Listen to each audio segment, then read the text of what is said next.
Që këtu e tuti fillojnë pyetjet me shtili. Gjithmonë porosit që përgjigjet janë fjalit të plota, jo gjysma fjalish, jo fjalë të shkëputura, përveç rastit kur na kërkohen të tilla fjalë.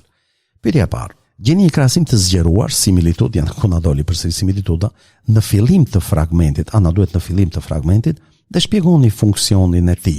Krahasimi zgjeruar pas similituda dhe funksioni i tij. Kujdes, ka dy nën pyetje, prandaj dhe duhet lexojmë parqet e para të fragmentit që t'ju përgjigjemi të dyja nën pyetjeve. Duket qartë similituda si sëpata që dora e burrit mjeshtrishti më shon, sa çampa jorin vetëm me një të rame dhe krahu të tij më tepër jashton të hovit. Kështu ishte edhe Hektori. Pra përfundimisht e gjetëm similituda. Cili është funksioni i similitudës, qëllimi i saj? Në fakt jep më tepër në krahasim me krahasimin, jep më tepër detaje. Similituda është i zgjeruar, kam tepër detaje. Cilat janë detaje? Që Hektori është i fortë, që është i ashpër, që është i padiskutueshëm, i pamëshirshëm. Pra përfundimisht funksioni i saj në këtë rast është të theksoj, të përforcoj tiparet e Hektorit apo jo. Si del portreti i Agamemnonit në këtë fragment ilustrojë në mendimin tuaj me një shembull. Vargjet të cilat duket Agamemnoni janë gjersa me za ushtues të rep të uvikati, mbreti fatosave Agamemnoni. Jo tret të pushojnë, të mos shtihen me shigjeta, dhe kur përfundojnë të gjithë me njëherë pa zhurmë pushuan batarë. Atëre cilat janë tiparet e tij? Ka zë të rept, ka ushtues vikat, pra si kreshnik, pushojnë të gjithë, dëgjojnë të gjithë, i binden të gjithë, dhe përveç kësaj thot mbreti i fatosave, i kreshnikëve. Cilat do të jetë përgjegjësi, do ta formulojmë përgjigjen. Agamemnoni është mbreti, komandanti i fuqishëm në luftë, në fjalë, autoritar, është i prerë, është i padiskutueshëm, i bën të gjithë ushtrinë e tij në këtë rast të mbajnë vesh, të pushojnë. Dhe cilat janë shembujt, ato që dam pak më përpara. Gjersa me za ushtues rep të uvikati, mbreti i fatosave, dhe vargu tjetër të gjithë me njëherë pa zhurmë pushuan bataren. Zbulonin fragment dy tiparet të Hektorit, me çfarë mjeti stilistik shprehen ato. Domethënë na kërkohet vetëm t'i gjejmë, t'i shkruajmë, jo t'i interpretojmë. Dhe cilat vargje duken tiparet? I thot Paridi, Hektore, ndjej që ke shumë të drejtë të mshash, pse zemërgur ke qenë gjithherë, këso zemre trime rreth në kraharorin tënd. Duken fare qartë, ke zemërgur dhe zemër trime. Të dyja, zemërgur, zemër trime, epitet, madje epitet metaforik. Gjetëm tiparin e parë, tiparin e dytë, edhe me njëjtin stilistik. Cilësitë Paridit dhe të Menelau dalin në fragment. Domethënë përsëri ju kthemi vargjeve ku duken tiparet Paridit dhe të Menelaut. Pse përmendet Paridi? Të cilat vargje përmendet? Këti ju sulli i pashmi lek hyneri, po aq dhunisht mos shaj dhantit e ambla që në muereshi Afrodit praruemja. S'duhem përçmuar ato dhanti fisnike, dhurata fisnike, që zotat na dikojnë hiri e pajiri çfarë do qofshin. Atëherë cilat janë tiparet e tij? I pashëm, dhunti të ambla, dhunti fisnike. Kurse Menelau përmendet e vargjet trim Menelau dhe unë sot për Helenën të ndeshemi me burin Menelau në këtë log trimërie. Atëherë cilat janë tiparet e tij? Trim, burr, luftëtar. Dhe këtu kemi një nën pyetje të dytë, analizoni këtë zgjedhje të autorit. Domethënë, çfarë është Iliada? Është poem epike. Duke qenë se është poem epike, çfarë notash do të mbizotrojnë të? Notat heroike. Kështu që tiparet të cilat do të promovohen, do të duken, janë tiparet e Menelaut, trim, burr, luftëtar, ndërkohë që tiparet e Paridit janë vënë që të bëjnë pikërisht kontrast me ato të Menelaut. Pse? Sepse çfarë po kërkon Paridi? Të dalë në luftë me Menelaut.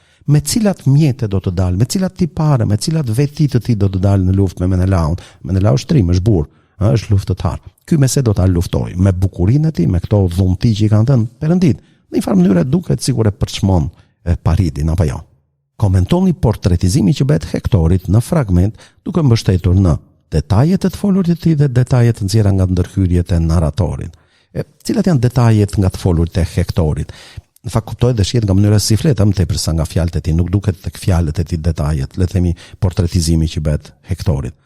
Si flet ai me kujdes, qet, ju drejtohet të gjithëve grek dhe trojan, duke i respektuar që të gjithë dhe duke u respektuar nga të gjithë. Ndërsa detajet nga ndërhyrjet e narratorit, cilat janë? Në mes të trojanëve heshtën tu e vringullue, flakrimja behu e u bani shenjë me u ndal. Në vend qëndroi e gjithë ushtria e tij. Pra narratori thotë që të gjithë e dëgjojnë sapo ngre dorën që të flas, të gjithë e dëgjojnë. Pas ju flet të dy palëve, pastaj kur foli ashtu, ndër të gjithra heshtje vari, jo vetëm tek trojanët, po edhe tek grekët. Atëherë cili është komenti që do të bëjmë? Nga mënyra se si ai flet, kuptohet që është një njerëz i qetë, që flet me kujdes, i respekton të gjithë dhe ju drejtohet të gjithëve, grek dhe trojan, ndërsa ndërhyrjet e narratorit na japin portretin e një udhëheqësi të mençur që dëgohet nga të vetët, dëgohet jo vetëm nga të vetët, por edhe nga armiqt, pra është i mençur, i respektuar prej të gjithëve, është i drejtë etj. Ky do të ishte komenti. Shpjegoni kuptimin e shprehjeve të mëposhtme, armët e hishme dhe dhantit e ëmbla, dhuratat e ëmbla.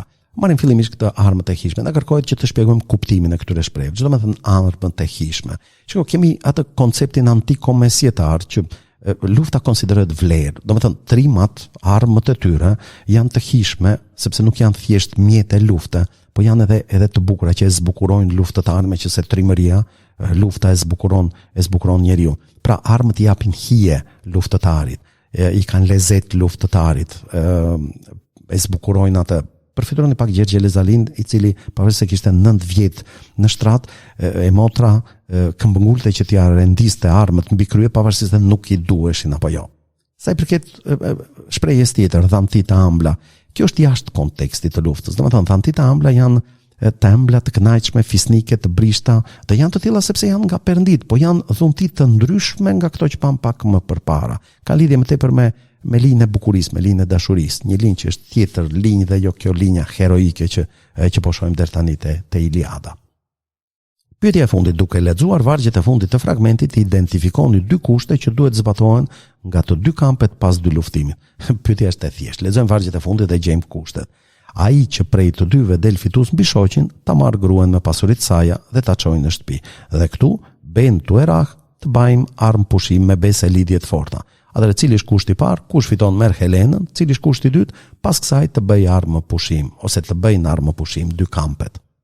Pra ky ishte komentimi i tezës të 2023-shit i fragmentit Iliada, pra i pjesës letrare, pjesës të dytë të kësaj teze, pyetjeve me alternativa dhe pyetjeve me shtjellim që e shoqëronin atë.